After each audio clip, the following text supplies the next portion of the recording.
Welcome to Atheopaganism, a modern religion without supernaturalism. Um, I'm going to minimize this. And what I'm going to ask folks to do is to write down any questions that you might have, and we'll talk about them at the end. I'm going to go through the class, talking about what atheopaganism is and where it came from and what it's for and all that good kind of stuff. And then we can discuss. I have free time after this time slot. If it goes over, that's fine for me.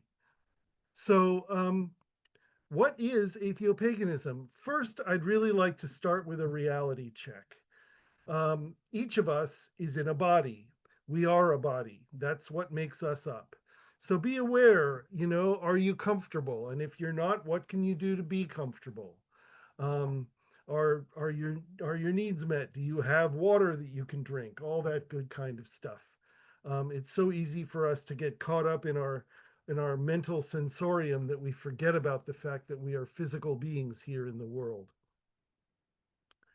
The next piece is remember that you are a part of the fabric of life. With every breath you take, you are taking in the exhale of the plants that are around you and the algae in the sea, and you are taking the oxygen from that and then giving back CO2 that blends into the rest of the environment around you. So, we think of ourselves as these sort of discrete creatures that are enclosed by a skin, but we're very interpenetrated with all the rest of the biosphere. All of nature is us, and we are nature. If you're in the US, or to be fair, in Australia, you are on unceded indigenous land, and it's really important for us to be aware of that. That complicates the development of an earth based spirituality for those of us that come from settler cultures. There's a lot more to say about that, but I just want to speak it out because it's important that we remain aware of it. And finally, we are on a teeny tiny little salty mudball planet called Earth in a gigantic, vast cosmos. So try to keep in perspective that however bad it gets, it's not that important. So I'll introduce myself. I'm Mark. Um, I write poetry, I sing, I do rituals. I like to fancy myself a critical thinker. I've written 3 books, 2 of which are about atheopaganism and science-based spirituality. I work professionally in environmental advocacy, which is not much of a party at times like this, I have to tell you. I'm a lifelong atheist and science enthusiast. I was raised in a scientific household, and I'm a deep believer in the scientific method as a means to find what's most likely to be true. I live in the wine country of Northern California in Sonoma County, which is about 60 miles north of San Francisco. And I've been in the North American pagan community for 37 years, even though I have not believed in a divinity for 1 second of any of that time. So that's a thumbnail sketch of me. Here's what I'm not, and I want to be clear about these things. I am not a guru, a cult leader, or a spiritual teacher. I'm none of those things. I'm not the head or the authority of atheopaganism. I developed ideas, which it turned out a number of other people had also developed very similar ideas. I just gave them a name, wrote an essay that turned into a book. Um, I've become associated with this, but I am not like in any way an elevated figure in this community. I'm just a guy who had some ideas. I am not infallible or anything close to it, and I don't make any claims to that effect.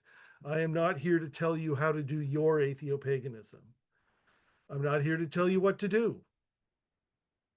And your agency really matters to me. I think of atheopaganism as a spiritual path that lifts people up in their individuality and uh, encourages their agency and their personal choices.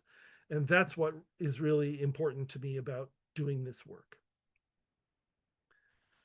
So, what is Atheopaganism? Well, there's atheo from the Greek, without gods. And then there's paganism, which is a religion revering the earth or the universe as sacred. And that's one of a number of different definitions. Oh, I clicked. Um, one of a number of different definitions of paganism, but it's one of the most prominent ones. That the nature religion or the environmental religion is paganism. This particular flavor, Atheopaganism, is a modern religious path, which many others have joined me in co creating, which is exciting to me. I didn't expect that when I started creating this for myself. And I'll talk about that a little bit more in a minute. Oh, I'm already here. Uh, well, so where did Atheopaganism come from? I want to tell you this story. So I had been hardcore atheist, pretty argumentative atheist, actually. I thought religion was kind of stupid and primitive and backward. And, I had a lot of the attitudes that you see from the so called new atheists, the Richard Dawkins of the world. But when I was 25 in 1987, a friend of mine, dear friend, man I really trusted, invited me to attend an autumn equinox circle that his coven was holding. And I still couldn't tell you why I went. I'm it's that was not anything like the kind of thing that I would ever do, but I was curious, so I went. And it was interesting. There was a lot of stuff that made me uncomfortable, like standing in a circle holding hands and people talking to invisible presences like the guardians of the watchtowers of the West and divinities and things like that. But when it was over, I felt transformed. I felt like something had changed in me because I'd gone through this experience of drumming and dancing and chanting and singing and symbolic behavior. And so I was really intrigued and I journaled about it a lot when I got home. Um, and it occurred to me that if I had not been invited to that event, I wouldn't have known that it was the autumnal equinox. Here I am, I'm this big, you know, enthusiastic environmentalist from a very young age, very devoted to nature and the world. But I wasn't paying attention to nature at all. I didn't know what phase the moon was in. I wasn't tracking what plants were blooming or what creatures were coming through on their migrations.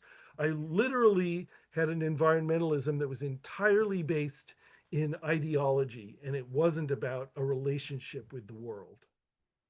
And I thought that's kind of screwed up. I should investigate this further. So I went to another ritual, and then I went to a big public ritual at Samhain, at Hallows, um, that Starhawks group Reclaiming held in San Francisco. Great big gathering. At that time, a great big gathering was 200 people. That thing is now outdoors because there's no room that can hold it. It attracts thousands every year. And what happened was I started realizing that this was very meaningful to me. And I started self identifying as a pagan. I put on a pentacle and wore it. And all that time, I thought, this is a symbolic thing we're doing together, right? We're, um, we're all playing Let's Pretend because it brings meaning into our lives, right? Well, back in those days, we didn't talk much about our cosmologies. We just all circled together because there weren't very many of us. So we weren't split into little factions. We were all just, we're the pagans, so we all get together and we do our witchy things. Well, things changed years later in the late 1990s and into the 2000s, early 2000s. we had a huge influx of former Christians into paganism, at least in the area where I lived. Big influx of disaffected Christians joining the pagan groups that I was a part of. And they were bringing a lot of their paradigms with them, like the idea that you had to believe in order to be a real member of the religion, right? Because faith was very important for Christians. And they hadn't quite got their minds around the idea that you could be de- really devout in a religious sense without actually believing in anything supernatural or that didn't have a basis in evidence. And that got worse and worse. And then I had a couple of really bad experiences where terrible behavior was excused as the will of the gods. And I said, I'm out. I can't associate myself with this anymore. And I left my friends and I didn't go to my gatherings, and my altar gathered dust. And I felt like I'd done the right thing. And 6 months later, I was miserable. I missed the rituals. I missed the recognition of the seasons. I missed the community. I missed the creativity in terms of singing and chanting and writing and crafts and all the things that the lovely things that we pagans like to do. And that got me to thinking, well, listen, what if there's a way that I could get all that good stuff without having to subscribe to all that junk? What if there was a way that I could articulate a set of values that were built around integrity and affirmation of the human, and could just do that? Would that give me those same feelings of transport and elevation and joy that I used to get in the pagan rituals, right? And because I'm a writer and it's the way that I talk to myself, I started writing an essay. And the essay was initially called How I Became a Godless Pagan. And it ended up being 40 pages long. And in it, I explored a number of the ideas that I'm about to talk about. That eventually turned into a book. And the essay initially was just for me. It was just like, this is going to be my map for how I'm going to practice. That's going to be great. But some friends of mine were curious about it, and I let them read it. And one of them came to me and said, this is really interesting. I think you should put it on the internet and get some comments and feedback on it. So I did that. I put it up on Scribd. If anybody remembers Scribd, I don't know if it still exists, but that was a long time ago. And what the most interesting thing happened, people started emailing me and then coming up to me at pagan events that I was attending and saying, don't tell my coven mates, but I totally agree with you. Right. And these were scientists and engineers and other like technically proficient smart people who used critical thinking in their work, in mathematicians, folks like that, as well as just ordinary folks, of all walks of life. But the thing that they had in common was that they were skeptics. They weren't buying the idea of invisible beings just because it was expected of them. So that happened, and the Facebook group happened. Actually, my wife set up the Facebook group. And at first it had a couple dozen people, and then it had a couple hundred people, and then it had 500 people, and then it had 1,000 people. And now it's almost 6,000 people who are interested in these ideas and want to share community and a shared vision and set of values together. And that has been one of the most heartwarming things that's ever happened to me in my entire life. The idea that I could present something and offer it, and that people would want it and would find value in it. It's a really personally moving thing to me. So after that happened and the ball started rolling on this community building, Here are some of the ideas that I explored when I was first doing that essay. I asked myself, well, why are people religious, right? Because I'd always discounted it as just this, you know, kind of intellectual laziness in a way. Um, and as I explored that and read more about it, I discovered that that was absolutely wrong. People are religious to gain a sense of meaning and purpose. They're religious because they want a moral compass. They want to be told, or they want to have instilled inside them a sense of right and wrong, right? How we how we ought to be treating one another, how we ought to be living in the world. They do it because they want a community with others who share their values and have similar practices so they can sort of compare notes and steal things from one another and all that good stuff. They want to have experiences of celebration and joy. And every religion that I know of, even the most frowny ones, they have experiences that are very joyful for them through ritual practices. They want to structure time, make sense of the cycle of the year in some way, whether it's from Easter through, or rather from Christmas through Easter, and then this whole cycle that way, or whether it's uh, the wheel of karma. In Buddhism, there are lots of different calendars that are used, um, but making sense out of the passage of the years is something that religion does for people. And then in many of the mainstream religions, they get to ease the fear of death through an afterlife. And that's a big one for a lot of them.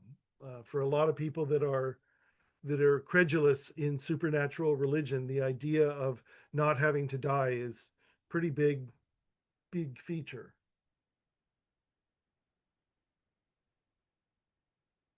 So those are all very practical reasons. Those aren't stupid reasons. Those are really good reasons. So as I began to reflect on that, it gave me a whole different perspective on religiosity. Um, these, and I studied, brains and neurotransmitters, and how dopamine and serotonin and norepinephrine are potentiated by particular kinds of human experiences and stimuli. I really went down the rabbit hole on this stuff. Those kinds of experiences that people want correlate to what our brains are hungry for. They serve and stimulate the hungers of our minds. They're not ignorant or backward. The problem isn't religion, which is what I always thought it was. I always said, well, the problem, if we just get rid of religion, then everything will be fine. The problem is the content of some religions that are controlling, religions that are misogynistic, religions that are homophobic, religions that discount the value of the physical world instead and long instead for some imaginary afterlife, such that they're willing to trash what's actually here and real. Those are problems. The problem isn't people being religious. The problem is values and content. So that was a big revelation for me. That was a big change. So what is a religion then? I had to ask myself, all right, well then, is what I'm talking about really a religion, or is it something else like a philosophy? And there are lots of opinions about this, and mine is not definitive in any way, but the concept that I came up with was a religion is a human cultural complex that scratches certain itches that the human being has, right? We want community because we're social beings. We want a sense of right and wrong. We want comfort when we're grieving or hurting. We want answers to deep questions. And three things always show up in every religion: a description of the nature of the world, which is a cosmology, and that could be heaven and hell and earth in between, and purgatory maybe or maybe not, any of that. Or it could be that wheel of karma once again.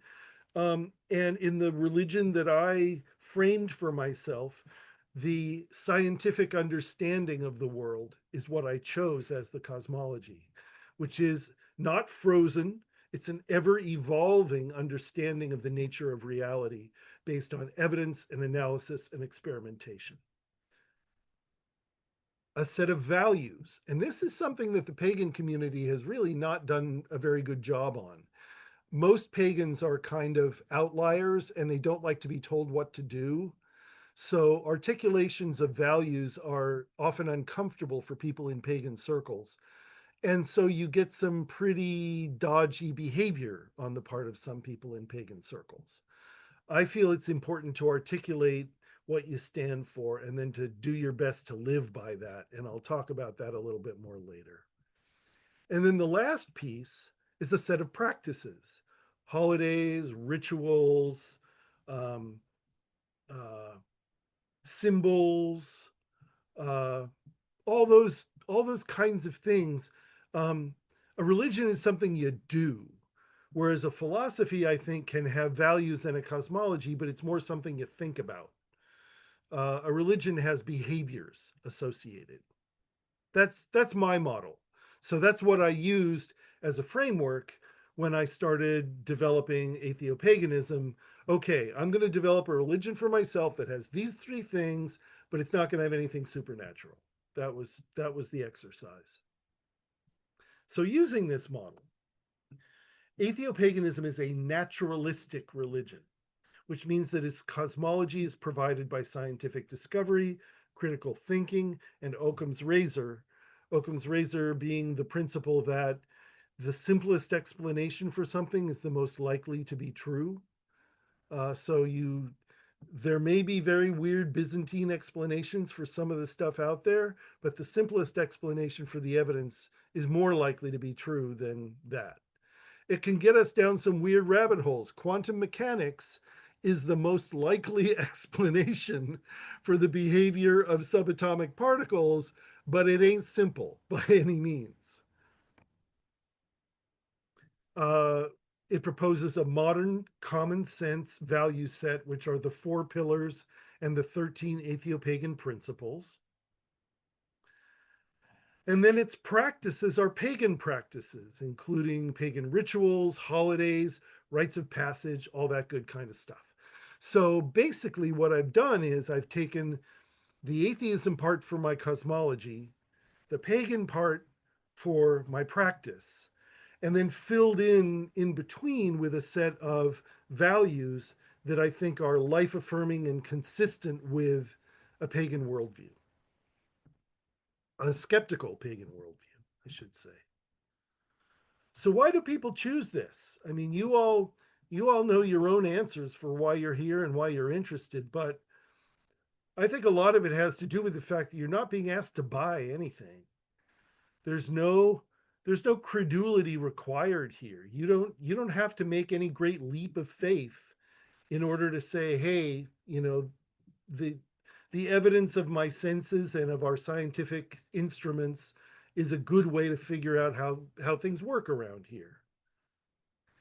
You get to create your own practice.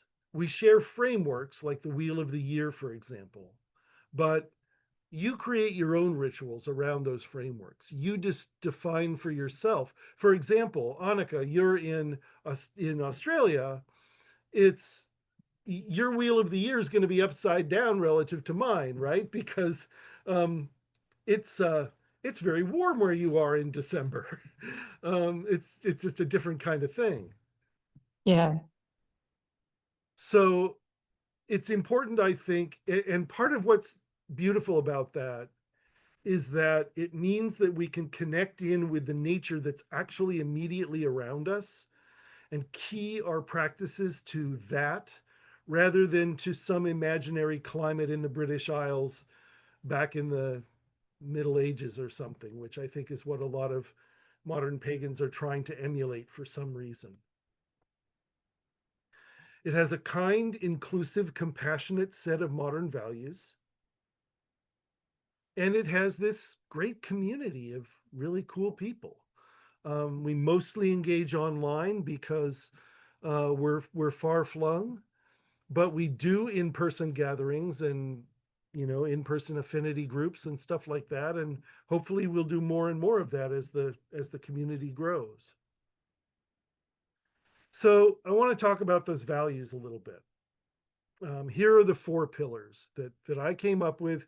And once again, I'm not telling you what to do. If these don't resonate for you, then don't use them. But they do for me, and they inform the way that I view my religious practice.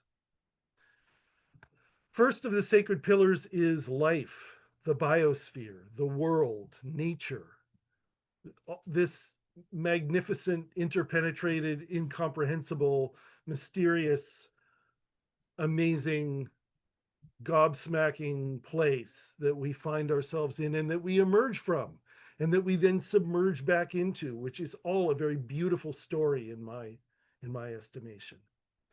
The next is love, because love is what connects us. It's what heals our hurts. It's what, in many ways, it's what makes life worth living. Our connection with others and by this I mean love in the sense of genuine appreciation for the other, reaching across the gulf of being inside here and extending that out to really see how magnificent some other person or people are. Truth is the next. I think what's true is important. And sometimes it gets me in trouble because I say what I think is true and it gores other people's oxen. But it is important to say when racism is occurring, when sexism is occurring, when damage is occurring. It is important for us to acknowledge the truth of these things and not just to kind of nod and be uncomfortable and then walk away. It's important for us to stand up for what's true because it's honorable. And then finally, beauty or joy. The experience itself of being transported by the beauty of nature is of value in and of itself. Even if there's no money to be made from it, even if there's no crop to be grown from it, the very fact that we watch that sunset and get knocked out, that is meaningful in and of itself. And so, I work in environmental protection, and sometimes I'll hear industry advocates say something like, well, it's only a desert. And they don't get it. They don't get how incredibly beautiful a desert is and all the complexity of what's happening there. So for me, those are the four pillars. And from those extend the 13 Atheopagan principles. And I'm not going to go over these one by one. You've probably read them already. And if you haven't, they're available on my website or in my books or any of that.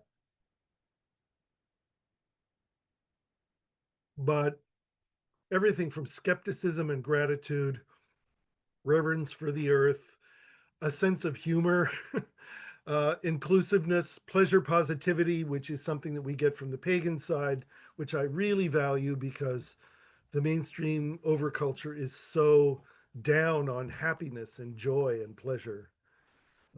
Social responsibility, responsibility to future generations, kindness, compassion, curiosity. These are the touchstones that I want to live my life by. And I think they're a pretty good list. There just happened to be 13, which is a happy number for pagans. Um, if you think there are more, add some. If there's some that you think can merge together or that don't work as much for you, well, remove some. You don't have to have the same principles that I do, but my hope is that everybody that calls themselves an atheopagan will at least have this very positive, kind, earth prone, socially responsible way of approaching the world. So now we get into, well, what are the implications of this? Okay, these are very different values from the mainstream overculture in a number of ways. So where does that get you? Here are some major differences. No afterlife. There isn't evidence for it. There isn't credible enough evidence that I find myself persuaded to believe that there is an afterlife. The implication of that is that if this life is all we get, we have to fill it with memorable moments and joy and service and works that make things better for the world. Right? We have to make it count because it's incredibly short. I mean, I've arrived at a point in my life now where I have this 35-year-old inside myself going, where'd all the time go? Um, and I'm looking towards the end now, and uh, I can't believe how fast it was. So I really encourage people to like seize life with both hands. Once again, for lack of evidence, no supernatural dimension or beings, so we're on our own, and that means if there's a better world to be had, we got to build it. It's on us. We have no sacred texts. Please, my books are not sacred texts. Um, and what that means is that our values and our approaches and understandings are not locked down onto the printed page. We can learn new things. We can grow. We can change with the transformation of society over time. History is not an enemy of our spirituality. We carry no original sin. We just don't. I don't believe in sin at all. I believe in transgression. I believe in people being hurtful, but I don't believe in sin because sin is a transgression against a God, and I don't believe in those. So I don't need to be redeemed, certainly not through anybody's sacrifice, which is kind of a weird story when you get down to it anyway. Um, we don't need to be redeemed. We are whole and perfect and good in and of ourselves. And we can be judged by our behavior rather than through the lens of an assumption that all of us are unworthy. The material world, nature itself is sacred. Dirt is not dirty. um, the human body and its functions are not dirty. They're not sinful. There's nothing wrong with them. They are naturally the way that we are built. Um, some of these things, if you said them at certain times in history, they would get you burned at the stake. They are they are not things that are easily swallowed by the dominant overculture. And finally, the implication here is that we're all in this together, and we're all equal. Men aren't more valuable than women. People with more money aren't more valuable than people with less money. I choose to affirm the individual light inside everyone rather than wanting to control them and have them follow a set of arbitrary rules. So, no gods, no masters.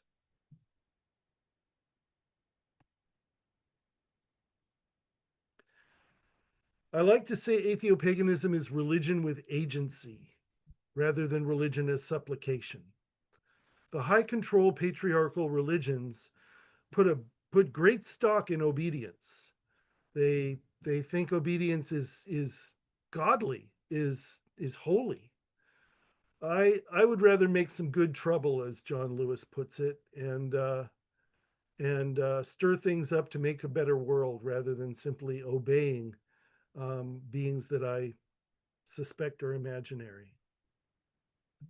So, at least in my mind, it's a personally affirming spirituality, and each atheopagan designs their own practices. There is no clergy class that's there to do the rituals for you because they have the magic power and you don't. um, there's no like the council of the Atheopagan Society isn't going to tell you what the right and wrong way to do rituals is, right? That's just that's not how we roll. So let's talk a little bit about practices. We have holidays. We have the wheel of the year, those 8 spokes of the wheel, the solstices and equinoxes and the points equidistant between them. We have rites of passage of various kinds.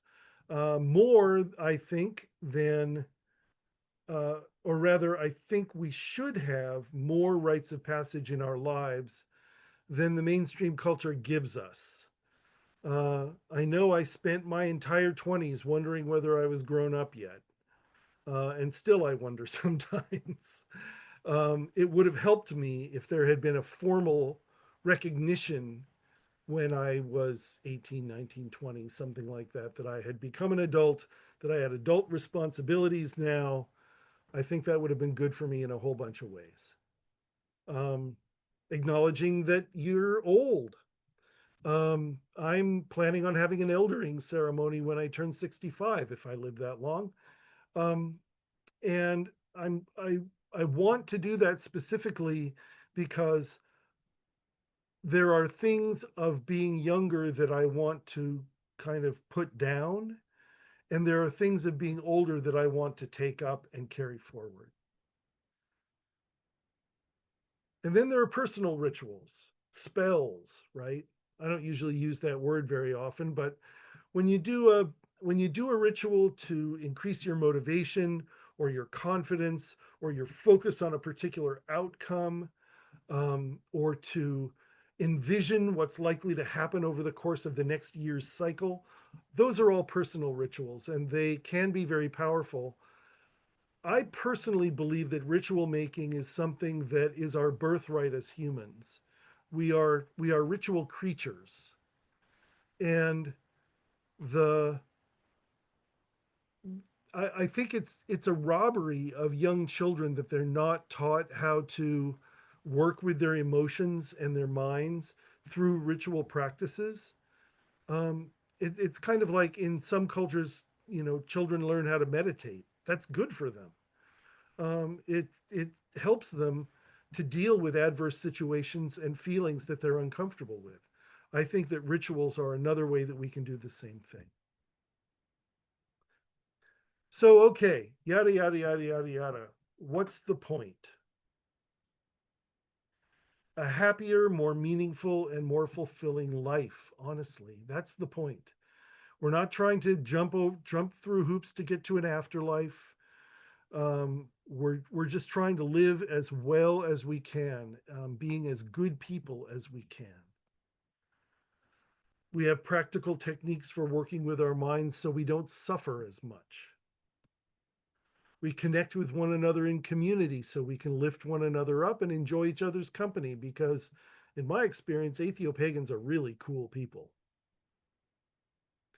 And we can help to build a better world through activism and social responsibility and treating one another in the way that we would hope we would be treated ourselves. So, what does it feel like? This is where I run off screen and get my poem.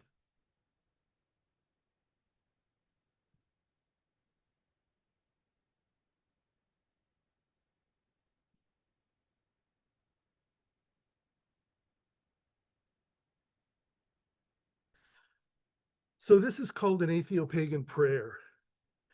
And I wrote it relatively shortly after writing the essay. Oh, Shiraz dropped out. He's back. An Atheopagan prayer. Praise to the wide spinning world, unfolding each of all the destined tales compressed in the moment of your catastrophic birth, wide to the fluid expanse, blowing outward, kindling in stars and galaxies, in bright pools of Christmas colored gas, cohering in marbles hot and cold and ringed round, gray and red and gold and dun and blue, pure blue, the eye of a child spinning in a veil of air, warm island, home to us, kind beyond measure, the stones and trees, the round river flowing sky to deepest chasm, salt and sweet. Praise to time, enormous and precious, and we with so little, seeing our world go as it will, ruing, cheering, the treasured fading, the precious arriving, fear and wonder always. And praise, O black expanse of mostly nothing, though you do not hear, You have no ear nor mind to hear praise, O inevitable, O mysterious.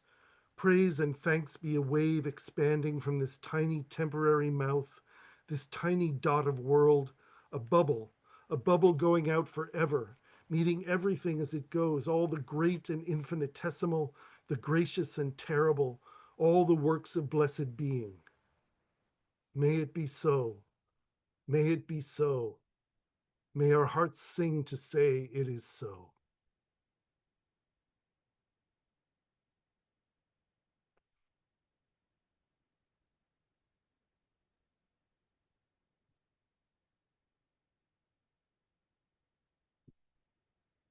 There are some resources. You've probably seen some or all of them.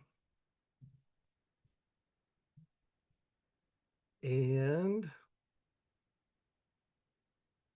questions.